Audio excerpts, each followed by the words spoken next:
Kita sedang membahas hasud, karena kitab ini bagian dari Kitabu Zammil Ghadab wal Hasad. Kalau kemarahan, amarah sudah dibahas kemarin terakhir. Yang sekarang mulai bahas iri, dengki, hasud. Apa hakikatnya, apa penyebabnya, bagaimana cara mengatasinya, upaya yang wajib untuk menghilangkannya apa. Hasud itu buah dari dendam. Dendam itu buah dari marah. Jadi hasud itu cucunya marah, dan amarah itu kakeknya hasud. Ana putu ana mbah.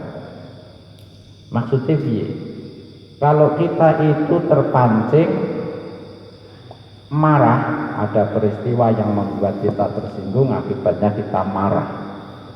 Kalau ini kita ungkapkan, lampiaskan, maka namanya marah. Tapi kalau tidak dilampiaskan, ya kalau kita terpancing kok lapang dada, berarti helm.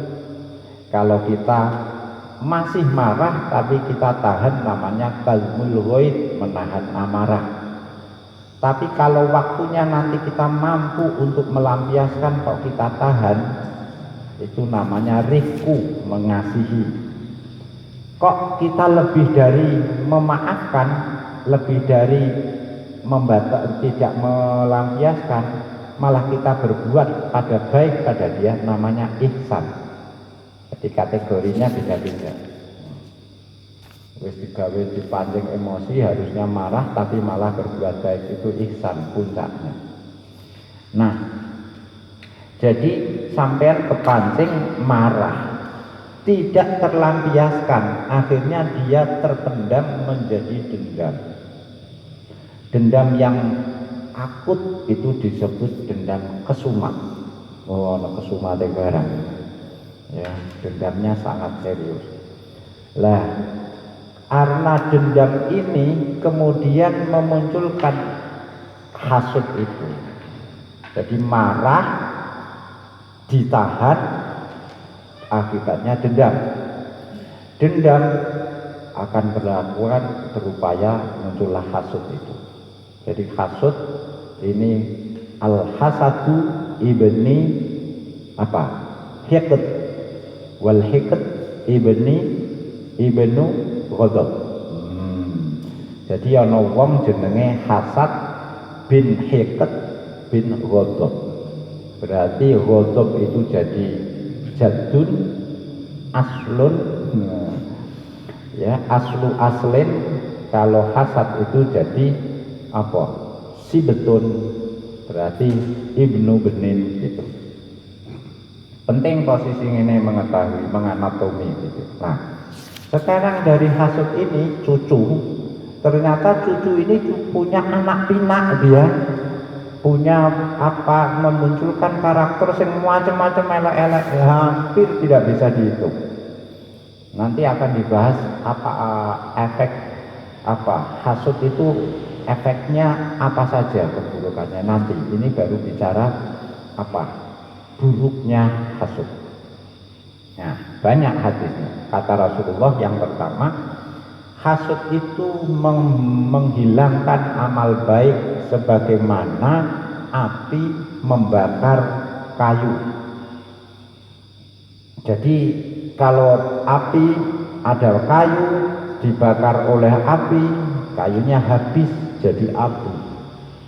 Amal baik kok ditumpangi hasud, maka amal baik itu menjadi terhapus, menjadi abu gitu.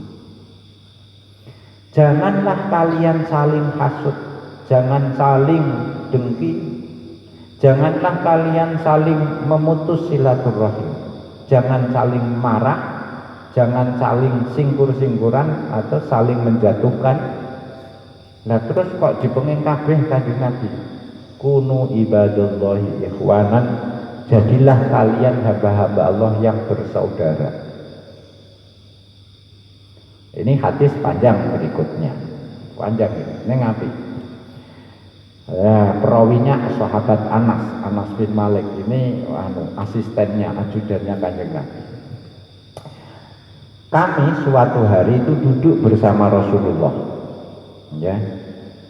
Di tengah percakapan Rasulullah ngendika, nanti sebentar lagi dari mulut gang itu, nah ini ya dari kolawang itu, lawangnya mau nih. Dari mulut gang itu akan muncul orang ahli surga, gitu.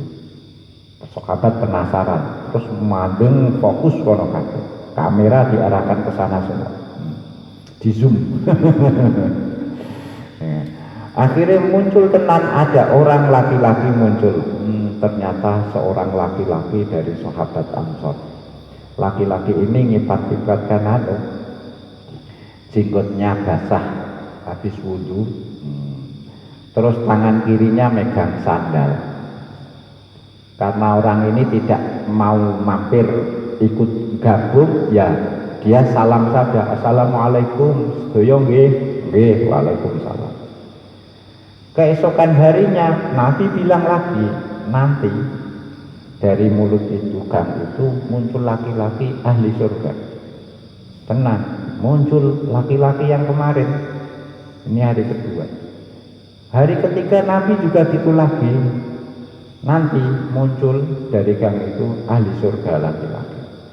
Nah, orang yang sama. Sahabat-sahabat penasaran. Begitu Nabi sudah meninggalkan majlis, namanya sahabat Abdullah bin Amr bin As, salah satu sahabat andalan, itu nututi, membututi laki-laki itu. Barang sudah ketemu, pura-pura, polanya ini pura-pura, fakola laku. Ini bikin skenario. Wahai kisana, kisana cara nenek, cara Arab, ya Abdullah, gitu ya. Saya ini sedang marah-marahan sama bapak. Saking marahnya saya sampai sumpah 3 hari tidak pulang. Wes, pokoknya kula mutung niki, kabur minggat keng griya.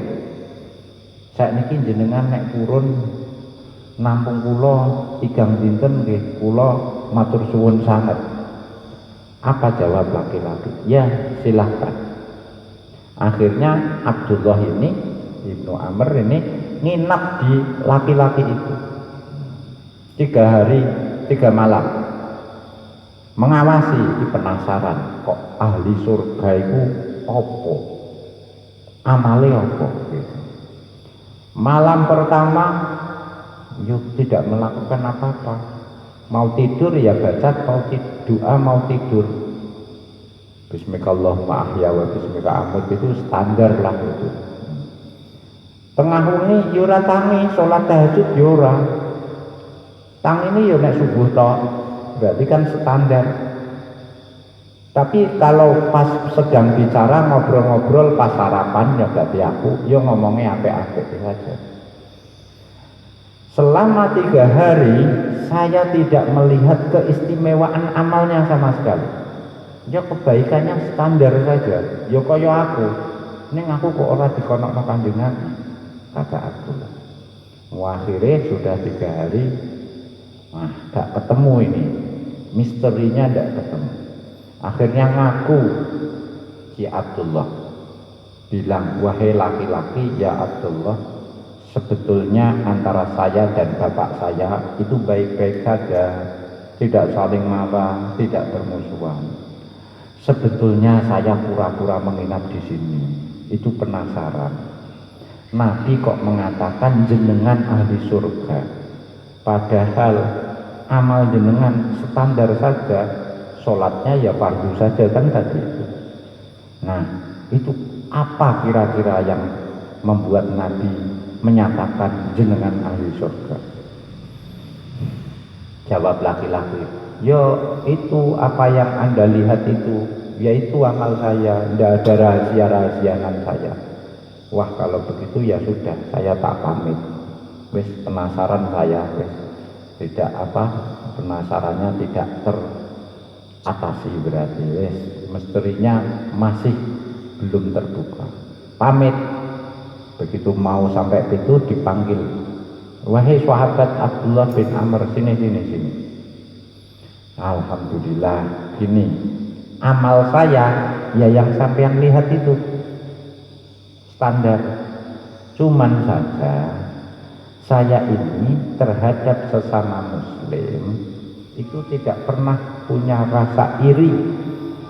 Kalau ada teman motornya ganti Vario, saya tetap legenda.